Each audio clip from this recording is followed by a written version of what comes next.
So, but those are interesting, the cute to read.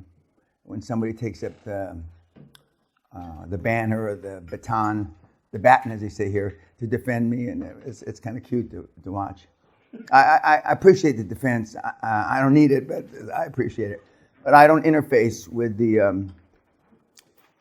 virtually anything that I write or that goes up about me. I don't.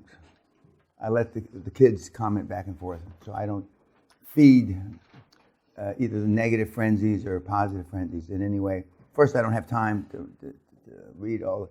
I just spot read them, spot check them. But it is cute to watch. You saw the second movie, I believe, on Steve last night. Yep. Correct? In a word, if you can do it in one word. I know Einstein over here can't do it in a word. But in a word, what does that movie say about by the way, rest in peace, Steve. But in a word, what does it say about Steve Jobs? I can do it in 5 words. I'm not interested. That's why I said you can't do it in a word. Is there an echo in this fucking room? Okay, in a word. Ruthless. Correct. Relentless. Right? Yeah. Obsessed. Obsessed. Ruthless, obsessed. Focused. Focused. Indifferent. Correct. All great descriptions of the late Mr. Steve Jobs.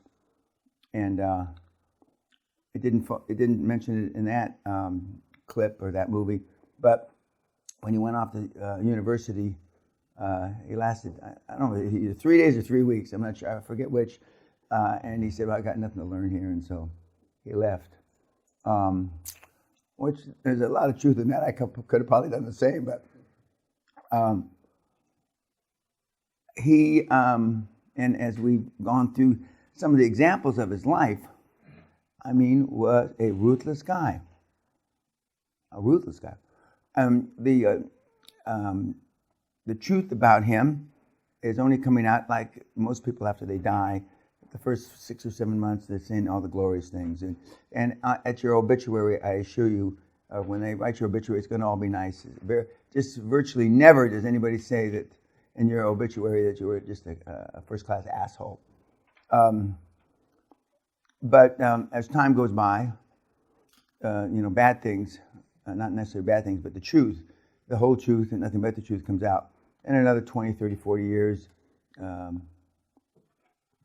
more truth will come out. Like it's only in the last 20, 25 years that they write about Napoleon Hill being just a scallion little fuckhead when he was growing up in Tennessee, and he used to be he got a hold of a gun, an old antique gun somehow. He used to rob people on the roads to take their money.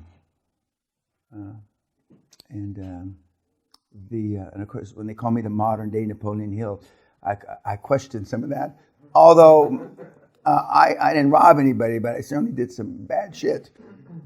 And I don't deny that. And even though we skipped through the slides, the 5 times I've been arrested, gone to jail, all alcohol related. I'm not using alcohol as an excuse, but they were all alcohol related craziness. And one of the most fun things, and I'm not saying this is fun because fortunately God, Allah willing, I wasn't driving, the guy ran over a police car, but drunk when we were on leave from the military. And he ran over, like this is the police car, and we went over it. So you can just imagine the velocity that we were traveling at. And thank God the policeman didn't get hurt either. And then when they pulled us out of the car, they cut us out of the car, this guy named Walters, he threw up all over the policeman. He was so loaded, Why we were doing that, I don't remember. But it seemed like a good thing at the time. Like most drunken craziness, it seemed like a good thing at the time. But nobody ever got killed in any of those escapades, other than myself nearly getting killed, but nobody else. So what else about Steve? He had the same pattern as his parents. Not thinking he was accepted and then pushing away his own kid. Yep. because he's adopted. I mean, I think everybody knows that. And even though you should focus on that somebody loved you enough to take you, that's not normally what they think about. They think about the other, that, well, how come my parents, my real parents, my biological parents didn't take me? And I've had a lot of adopted kids come through here. And it's something that they live with forever. Some deal with it better than others. But everybody's got in the back of their head. And all the books and podcasts, etc., in the world aren't going to shake that from you.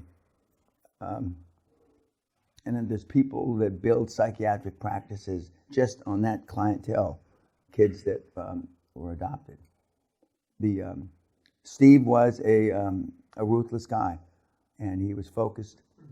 And like me and a few others, or many others, he got tossed out. Except in his case, he was brought back. And you saw, and some of that is true, is how he reacted when he came back. But and how he abandoned his daughter allegedly until he saw how smart she was. He always, in my judgment, he always must have known that it was his, but he came up with all kinds of reasons and excuses that she wasn't. And some of the other guys that we've talked about, the Henry Fords of this world, etc., have had movies done about them. But in current times, Jobs, because he's only passed away a few years ago, is the one that's at the forefront now. And people can't relate to what Henry Ford did, trying to keep the unions out, beating people with baseball bats. I can relate to that, but beating people with baseball bats, etc. And but the current generation can't. And that's a witness in current day that the kids that carry placards, as they're called in this country, placards around embassies, etc., save the world, save this, save that, which does absolutely nothing. In fact, it exacerbates, in my judgment, I've sat in those buildings when you're looking at the placards running around, and if you were a fly on the wall to hear what the guys, the government officials, the military, the police are thinking. It's a good thing they're not doing what they're thinking to do, because in times gone by, in the Hitler regime, in the Stalin regime, and some of these other much rougher regimes, those kids and adults, black, white, yellow, doesn't make any difference, would be disposed of in a very different way. Anything else about Steve? Yep. Pardon? And he was very good at it. And he stood fast. If he thought something should be done or was right, he stood fast. And he didn't listen to all the naysayers. And his advisors, and he had good advisors. He had, Money Talks, Bullshit Walks. All those guys have the best advisors money can buy. But he followed his gut feeling, and he is one of the icons of the last 100 years, clearly. And now I don't know Mr. Zuckerberg, but whether he'll be considered one of the icons of the last 100 years still remains to be seen. We'll see. But certainly Gates and a few others are considered icons like that. And I realize the kids that are on the internet, they see how young Zuckerberg was, or is, not was, when he made all this money, and so that's the thing that motivates many of you, and that's great. Better something motivates you than nothing motivating you, and but it's not that you should have a plan B, because plan Bs don't work. But he knew early on that you influence 1 billion people, even though he didn't want to make money like that. He would have the money to do in his charity work, and now with his young doctor wife. I guess they got a baby now. But any of the ideas so far that you've talked to me about aren't going to change 1 billion people's lives. And some of you still want to change the world. So there's a dichotomy there someplace. You want to change the world, you want to do good for the world, but do you just want to do it in San Francisco County, or do you just want to do it in Cleveland? Or because the idea, at least in my judgment, this 71-year-old guy's judgment that has looked at a lot of deals over 50 years, it doesn't have the impact, it doesn't have the scalability. A number of you want to do health and fitness at some area of health and fitness, whether it's pills and potions, or showing people how to get a six-pack, or but I mean, how is that going to, unless you find a pill that somehow can change how somebody looks instantaneously. I mean, you know, the barrier to entry is so low in that area, that arena, that everybody competes. And as soon as you did find something that did that, the Chinese would copy it in 72 hours, if that.